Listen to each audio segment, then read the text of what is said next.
आज किचन में बनने जा रही हैं आलू पफ पैटीज, जो कि मैंने गेहूं के आटे से बनाई हैं। गेहूं के आटे से बनी है, इसलिए इनका कलर भी थोड़ा डार्क है, नॉर्मल पैटीज की तरह नहीं है। लेकिन ये बाहर से क्रिस्पी और अंदर से बहुत ही सॉफ्ट और चटपटी फीलिंग के साथ हैं।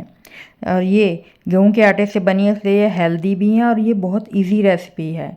तो चलिए बिना टाइम वेस्ट किए इसे बनाना शुरू करते हैं। यहाँ मैंने गेहूं का आटा लिया है, जिसमें नमक डाल दिया है स्वाद अनुसार, फिर अजवाइन डालिए है क्रश करके, और 3 से 4 चम्मच तेल डाल दिया है मोइन के लिए। और इस तरह से इसे मिक्स कर लेंगे। जब ये इस तरह से इसका गुठली बन जाए तो समझो कि आपकी जो पैटीज़ है वो क्रिस्पी बनेगी। और इसमें थोड़ा थोड़ा पानी डालकर एक थोड़ा टाइट सा आटा लगा लें, बहुत ज़्यादा सॉफ्ट नहीं होना चाहिए आटा। और उसे आधे घंटे के लिए रेस्ट के लिए रख दें। फिर यहाँ मैंने कुछ उबले हुए आलू लिए हैं और कुछ लहसुन की कलियाँ, अदरक और 2 हरी मिर्च काट के डाल दी हैं इसमें, क्योंकि इसमें हमें फ्लेवरफुल बनानी है अपनी जो फिलिंग है। फिर गैस जला के उस पर पैन रखेंगे, उसमें डाल देंगे सरसों का तेल और उसमें डालेंगे 1 चम्मच जीरा, 1 चम्मच सौंफ और 1 चम्मच साबुत धनिया को क्रश करके डाल देंगे। और फिर जो ये हमने अदरक लहसुन हरी मिर्च काटा था इसे भी डाल देंगे और फिर इन सबको अच्छे से मिक्स करेंगे। फिर बारी आती है बेसिक मसालों की। तो एक चम्मच धनिया, 1 चम्मच कश्मीरी लाल मिर्च, 1 चम्मच काली मिर्च, 2 चम्मच चाट मसाला और 1 चम्मच आमचूर पाउडर डाल के इसे भून लिया है। थोड़ा सा पानी डाल देंगे जिससे कि हमारे मसाले जले नहीं। ऐसे अच्छे से मिक्स करेंगे। फिर डालेंगे 1 चम्मच किचन किंग और 1 चम्मच चिली फ्लेक्स। और फिर इसे अच्छे से मिक्स करके अब बारी है इसमें मटर को डालने की। यहाँ मैंने थोड़ी सी मटर भी डाली है इसमें। और फिर इसे अच्छे से मिक्स करेंगे और थोड़ा सा पानी डालकर इसे अच्छे से चला लेंगे। और अब डालेंगे इसमें नमक स्वाद अनुसार। और इसको बस अब हमें ढककर पकाना है करीब 4 से 5 मिनट के लिए। इसमें गल जाएंगी 4 से 5 मिनट के अंदर। और उसके बाद जब ये मटर गल जाए तो थोड़ा सा इस तरह से हम इसे क्रश कर लेंगे। मटर को कुछ साबुत रहेंगे और कुछ इस तरह से क्रश की हुई रहेंगे। और उसके बाद जो उबले हुए आलू हैं उन्हें हाथों से ही क्रश करके डाल देंगे हम इसमें और इन सबको अच्छे से मिक्स कर लेंगे। तो बस हमारी ये पैटीज़ की फिलिंग बनकर तैयार हो जाएगी। और अब इसे ठंडा होने के लिए रख देंगे। इसके बाद यहाँ एक कटोरी में हम तेल लेंगे और फिर उसमें 2 चम्मच कॉर्नफ्लावर डाल देंगे और फिर इसे अच्छे से मिक्स करके एक घोल बना के तैयार कर लेना है हमें, क्योंकि ये घोल पैटीज़ बनाने में यूज़ होगा। अब इसके बाद अब हम अपना आटे को चेक करेंगे और इसे एक बार अच्छे से मसल के इसे स्मूथ कर लेंगे। और अब इसमें से हम थोड़ा सा सूखा आटा डालेंगे और कुछ आटा निकाल के इसकी लोइयाँ तोड़ लेंगे।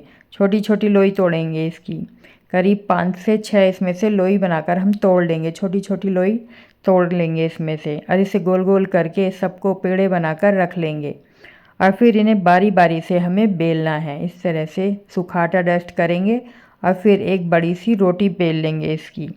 और फिर इसे एक साइड में रख देंगे, एक प्लेट में निकाल कर इसे रख देंगे। इसी तरह से हम बाकी की रोटियां भी तैयार करेंगे। अब हमारी सेकंड रोटी बनकर तैयार हो रही है और इसे भी इस रोटी के ऊपर रख देंगे। तो इस पर सूखा आटा लगा लेंगे जिससे कि ये चिपके नहीं। और फिर इसके बाद दूसरी रोटी रख देंगे। इसी तरह से हमें अपनी तीसरी और चौथी रोटी भी बनाकर तैयार कर लेनी है। और जब ये हमारी सारी रोटी बन जाएंगी उसके बाद हमें इसे एक के ऊपर एक लगाना है। अभी हमारी रोटी बन गई। अब जो रोटी बनी है इसके ऊपर पहले हम इस घोल को लगा लेंगे जो हमने बनाया था कॉर्नफ्लावर और तेल को मिक्स करके। इसे अच्छे से लगा लेंगे। फिर दूसरी रोटी इसके ऊपर रख देंगे और फिर से ब्रश की हेल्प से ये घोल इस रोटी के ऊपर लगा लेंगे। अब बारी आती है तीसरी रोटी रखने की। अब इसके ऊपर तीसरी रोटी लगाएंगे और फिर से इस घोल को इसके ऊपर हम लगा लेंगे, अच्छे से पूरे में से फैला लेंगे। और इसके बाद अब आती है चौथी रोटी इसके ऊपर रखने की। अब इन सबको अच्छे से लगा के अब इसे हमें थोड़ा सा और बेलना है। हम इसे थोड़ी सी और बड़ी सी रोटी बेल लेंगे और फिर इनके जो साइड हैं उन्हें निकाल कर अलग कर देंगे, क्योंकि हमें यहाँ स्क्वायर शेप चाहिए।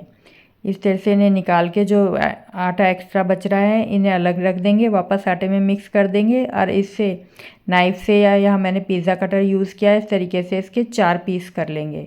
अब इन चारों में हमें ये जो स्टफिंग तैयार की थी वो अब हमें इन्हें चारों अपने जो पीस तैयार किए हैं उनमें रख देना है। हमें इन्हें अच्छे से रखेंगे और फिर ये एक मैंने आटे का घोल तैयार किया था आटे और पानी से, तो इसको लगा देंगे इसमें इसे बंद करने के लिए।